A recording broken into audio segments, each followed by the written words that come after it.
Olá, bom dia, tudo bem com vocês? Olha, eu aqui de novo.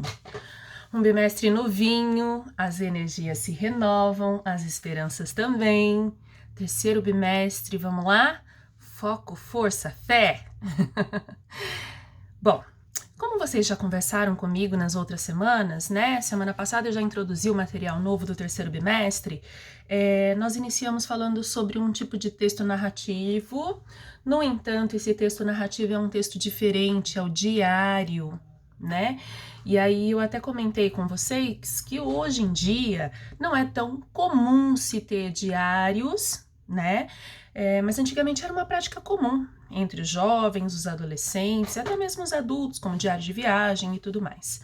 Hoje em dia a moda é o blog ou o vlog, né? Que é onde nada mais, nada menos, a gente relata dia a dia o que acontece na vida da gente, ou numa viagem, né? E o diário parte desse princípio, sim, né? É relatar os acontecimentos, né, de um personagem, de um determinado personagem, no dia a dia. Então, nós começamos o nosso bimestre lendo, né, o suposto dia a dia de um grumete, que era aquele menininho chamado Martim, né, que acompanhou Cabral na viagem de descoberta do Brasil. Lá nesse texto, nós temos algumas partes de fatos históricos reais, misturados com fatos fictícios, imaginados pelo autor, né? E aí, logo no primeiro exercício que nós propusemos aí para vocês, estava dizendo o seguinte: vocês tinham que dizer para mim se era real ou imaginário o fato que estava sendo descrito aí no exercício 1. E aí vocês colocaram, pontuaram direitinho para a professora o que vocês acreditavam que eram fatos reais da história e os fatos imaginados, né, ou fictícios, que vocês colocaram a letra F, imaginados pelo autor, certo? Então tá bom. Mais adiante, né, vocês viram algumas coisas referentes ao recurso expressivo da língua, né, e também hipóteses sobre o descobrimento do Brasil. São pequenos quadros que tinham na nossa apostila logo na sequência, né? Foi bem importante, eu falei que era para destacar algumas coisas.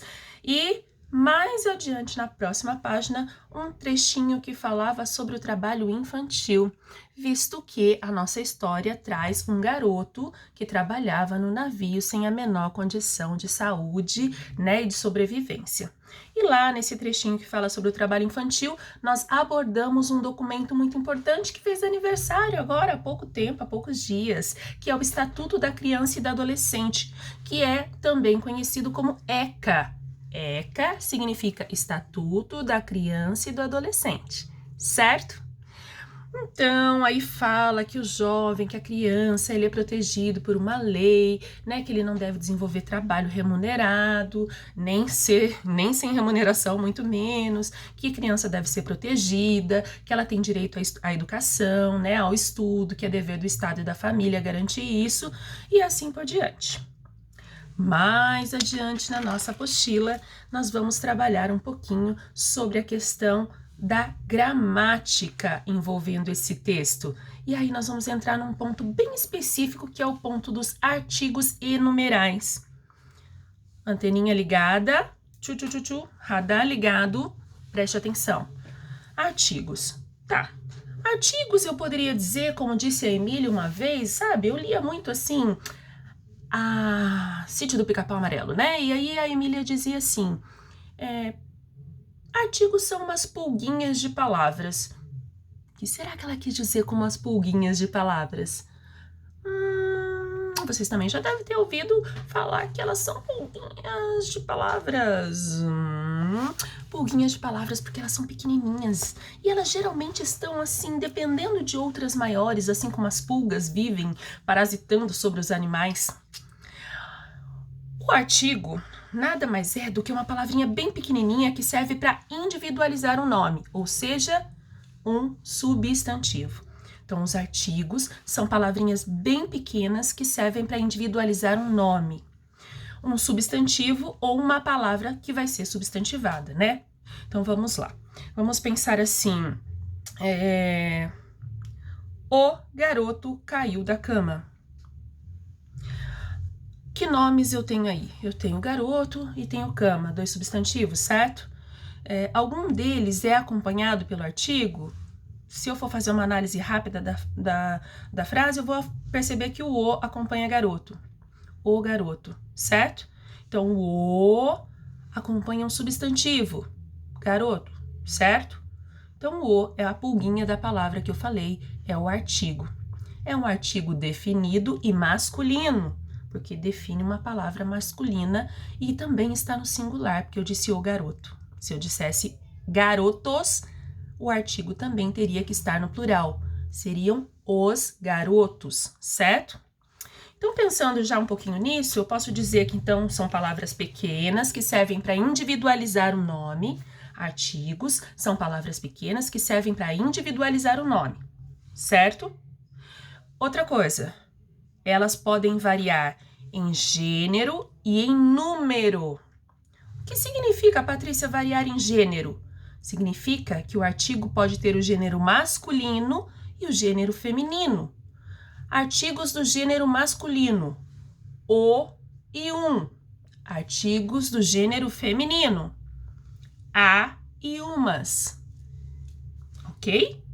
Também vão variar em relação ao número. O que é isso? Elas podem estar no singular ou no plural, essas palavrinhas chamadas de artigos, então, certo? Combinado? Então, eu posso ter o garoto, os garotos, um garoto, uns garotos, certo? Qual é a diferença do artigo definido para o artigo indefinido? Artigo definido, como eu estou dizendo, define clara e objetivamente aquele nome ao qual eu estou me referindo. Quando eu digo o garoto, eu não estou dizendo quem é o garoto, mas eu demonstro que eu tenho certeza de que eu sei quem é este garoto. Ele é um artigo definido porque na minha cabeça está bem definida quem é essa pessoa, essa personagem, esse garoto, certo? Artigo indefinido, eu digo o garoto quebrou o vidro. O garoto quebrou o vidro da janela. Beleza, eu sei quem é esse garoto, o garoto. Agora, se eu digo assim, um garoto quebrou o vidro da janela.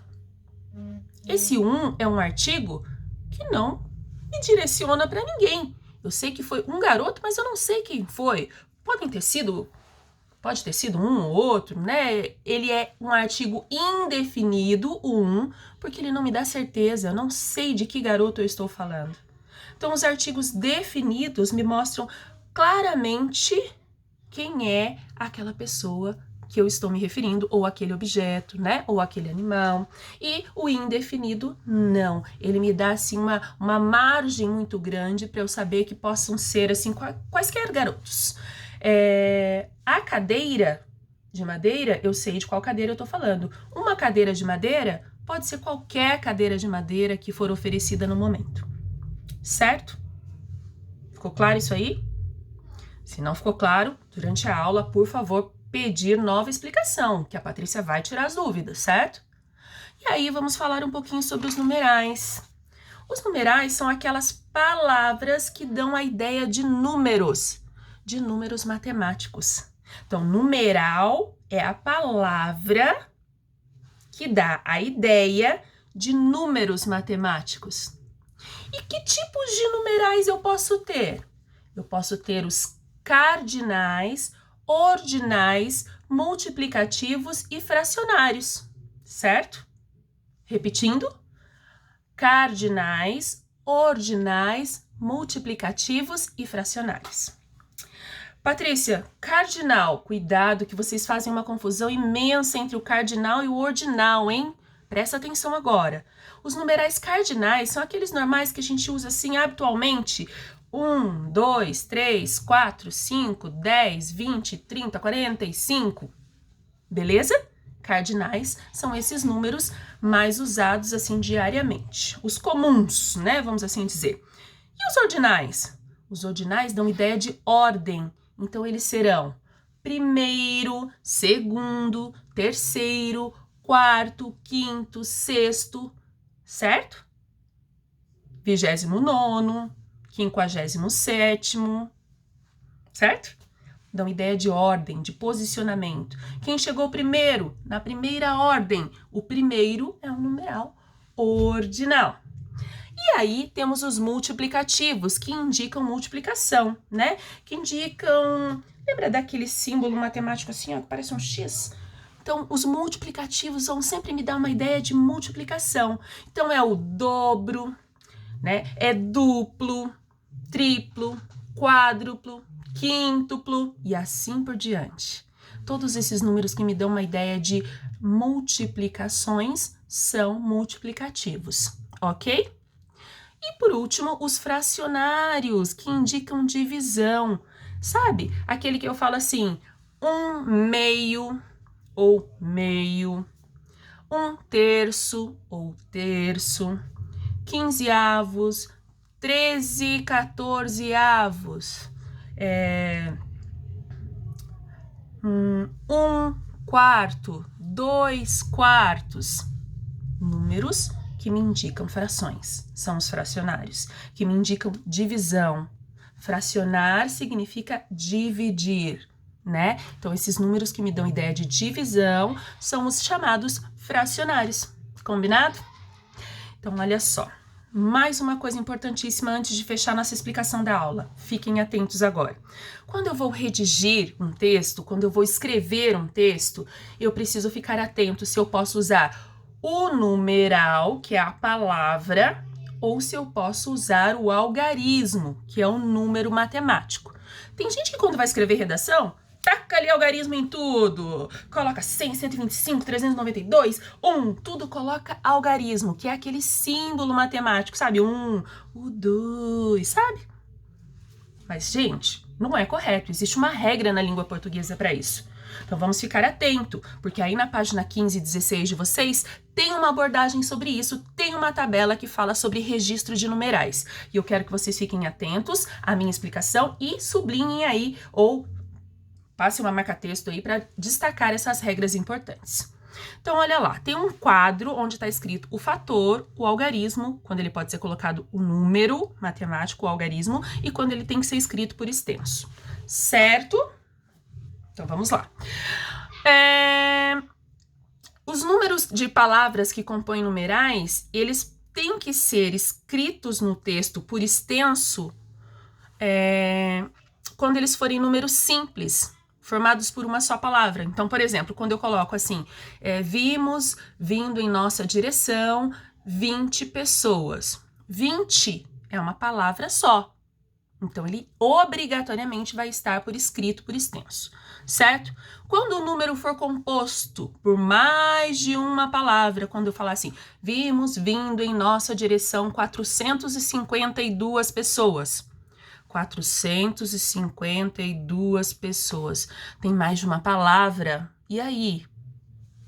Óbvio que nesse caso eu posso usar o algarismo, ou seja, o número matemático, o símbolo matemático, certo? Combinado? Nos textos também eu tenho que tomar o cuidado de que eu nunca, lembra? O advérbio que indica em tempo algum, nunca posso começar uma frase usando um símbolo numérico, tá bom? Não começo. Eu sempre inicio a frase usando os números, né, os numerais por escrito. Então, toda vez que eu for me referir a um número, no início de uma frase, eu vou escrever por extenso. Combinado? Então, tá jóia. Quando eu tiver mais de um numeral na mesma frase, para usar uma comparação de elementos, eu tenho que ficar atento assim. Se pelo menos um deles for composto, eu posso colocar símbolos numéricos, algarismo. Então, por exemplo, lá na nossa apostila dá o seguinte exemplo. Navegamos a uma velocidade de 4,8 nós, o que equivale a 11 quilômetros. Como 4,8 é composto por mais de uma palavra, eu vou usar o algarismo, o símbolo numérico. Eu não preciso escrever por extenso, certo? Agora, se existir uma comparação entre dois números numa frase e os números forem simples, por exemplo, a velocidade caiu para 2 nós, ou seja, 4 quilômetros. 2 e 4 são duas palavras simples. Então, eu vou escrever por extenso, por escrito esse numeral. Combinado? Não se esqueçam de também dar uma olhada e fixar aí na explicação sobre diário. Muitíssimo importante, tá? Beijo no nariz, cuidem-se, lavem as mãos e até mais. Até a próxima!